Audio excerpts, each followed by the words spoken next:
I want to make sure I have my coffee with me because one time a few weeks ago, I left like a little plate and a spoon or something, a fork or something behind me. One time I left a coffee and a few of you felt some kind of way about that. So I'm going to make sure that I have my iced, shaken, sugar-free brown sugar espresso nearby so that I can sip on it without offending anyone. All right, now that we have that out of the way, today we're going to be talking about what you don't know, because you don't know what you don't know, and that is usually what can get you into the most trouble. All day long, I take calls, I do consultations with so many of you. Sometimes you want a second opinion on what you put under contract. You're in your 15-day due diligence and you're thinking about backing out. Sometimes you just want the real story about an area. And sometimes you just kind of need a little bit of direction in terms of sorting out what might be the best place for you to land based on your needs. Many times what I discover in those conversations is that you really don't know what you don't know. And the way I kind of discover that is by asking questions. Because if you don't know what you should be asking, then we never get to a solution that could be right around the corner, but you don't know what to ask. So I wanted to put a video together today kind of going over some of the things that are less obvious, the things that are going to fall into the category of you don't know what you don't know. These are things that I run across all the time as a real estate agent here in Florida. Things that are happening, things that are derailing deals, and really things that could take a property from, yeah, you know what, you should really be looking at that, to absolutely not, stay away from that like kryptonite. But if you don't know these things, you don't even know what to ask. So we're going to jump into them so that you know. All right, now these are 4 big deals that you should be aware of if you're considering a purchase in Florida. So number 1 is lawsuits, lis pendens. Now you might think, well, lis pendens, that's filed. I should be able to see that. The title company should be able to see that. The agent that is representing me should be able to discover that. Yes, sometimes. But what if the lis pendens isn't there? What if it got filed a week ago? What if it's a rumor that it's going to be filed? And I'll go one step further. And this is an exact example that I know is going on right now in a community in Southwest Florida. And that's just one. I could name you several up in the Sarasota area. I can name you several in and around Naples. So this is a real life example of what has just recently happened. So this is not one of my buyers, because I try to make sure that I have my ear to the pavement so I know who's having problems in what community. But there is a community that opens in about the $600,000 price point, and it goes up to around $2 million. And the community had a lot of damage from Hurricane Ian. And yeah, you might be saying, wait, what? Hurricane Ian, wasn't that 2 years ago? Yes, it was. But it took probably a solid year to just shake out the dust on that before people started working through getting repairs done. Anytime you have a huge hurricane like that, that's pretty typical. So this pretty large community had a lot of damage, a lot of flooding, roof problems. One section got hit very hard.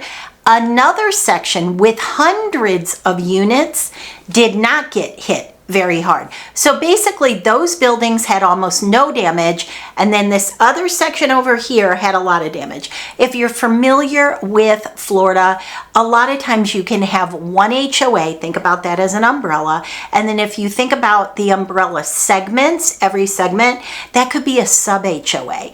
And then you might even have a third one within that sub HOA. That's sometimes when you see multiple layers of fees.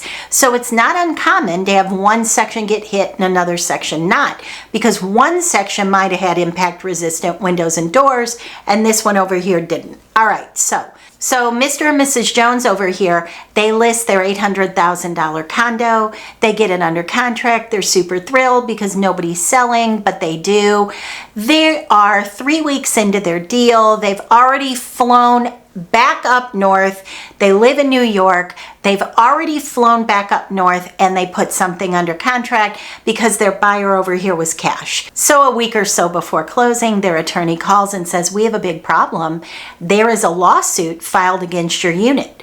Well, they lose their mind. They can't, what the heck's going on? There's no way this could have happened. So as it turns out, ABC Contracting, that was hired by this condo association, the big umbrella, he was hired by the big umbrella. So when he got in an argument with the big umbrella, even though he was supposed to do work over here, he filed against the main HOA, so that affected every single unit under that umbrella, and they could not close because there was a lawsuit pending, and that was a lawsuit that was not disclosed. Nobody knew about it. The seller didn't even know about it, and in the end, they did not work it out. They did not work it out. Last I heard on that, they were fighting with the upstate New York seller to get their earnest money back of $30,000. The other game that's being played is release and refile. And that might be where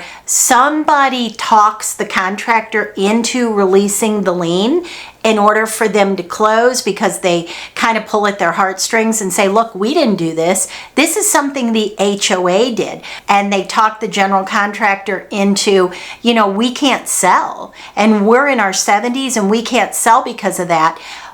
And they talk them into a release of lien so that their buyer can close, and then refile. So that buyer closes legitimately, but that refile comes in, and now there's a lawsuit on their unit with everyone else's, but it's still a lawsuit on their unit. That is happening. Number 2, rezoning of flood maps. So after Hurricane Ian came through, FEMA came out and they started measuring and surveying and doing all the things that they do. And many areas that you could have purchased that were not in any sort of flood zone, or maybe it was flood zone X, and you were totally okay with that because flood zone X is going to be the lowest outside of being no floodplain at all. You would look for flood zone X. And you get moved into something like AE, where the flood insurance is going to be a lot more significant or worse. That has happened to a lot of people. Venice Island, notorious for it.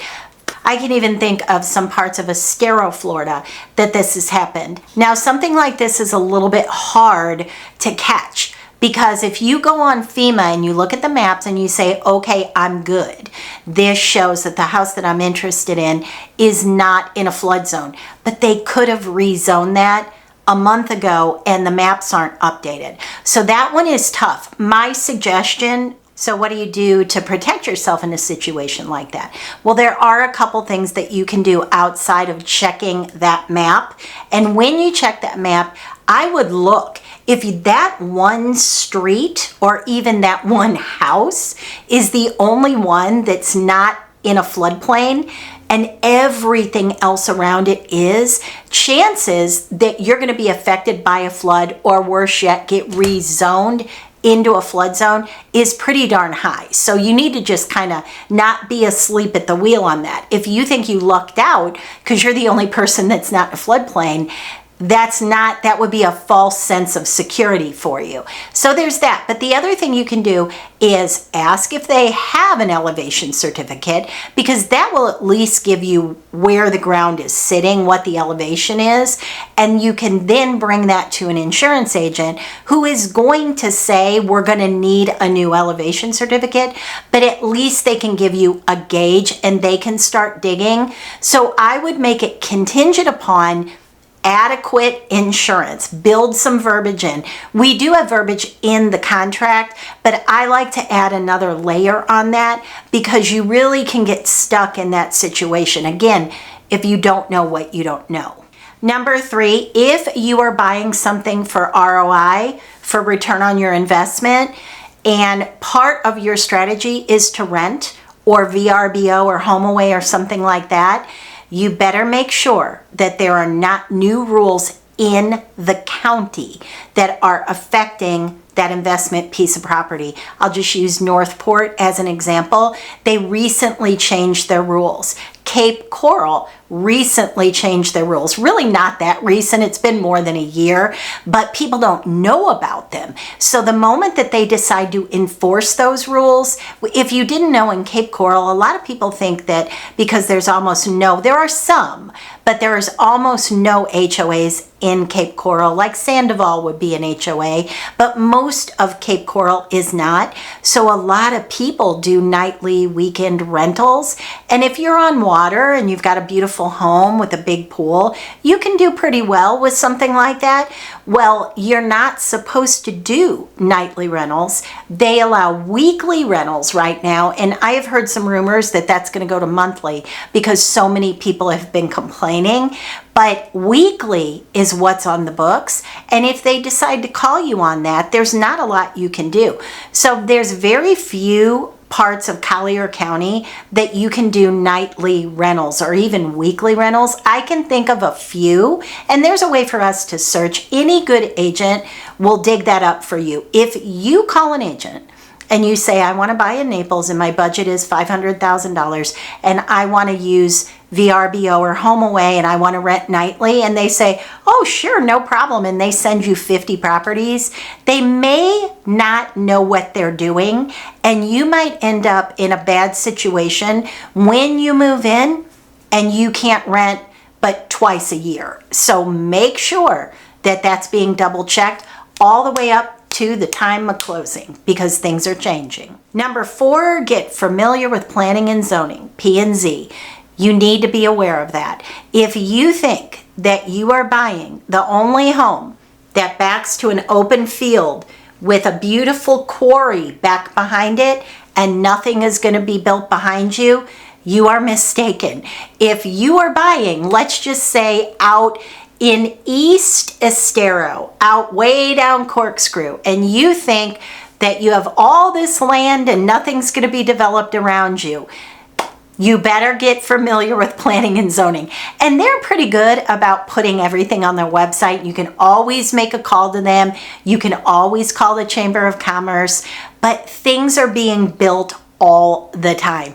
And maybe something's being built that you don't want to be built. For example, maybe a storage unit, those are going up everywhere. Maybe that's going to be right next door to you and you don't want that. I've seen somebody get upset because they built a $2 million house in a beautiful neighborhood in Lee County, gorgeous golf course neighborhood, and they decided to put the bathrooms right in the backyard, basically, right beyond the pool of this family's new home.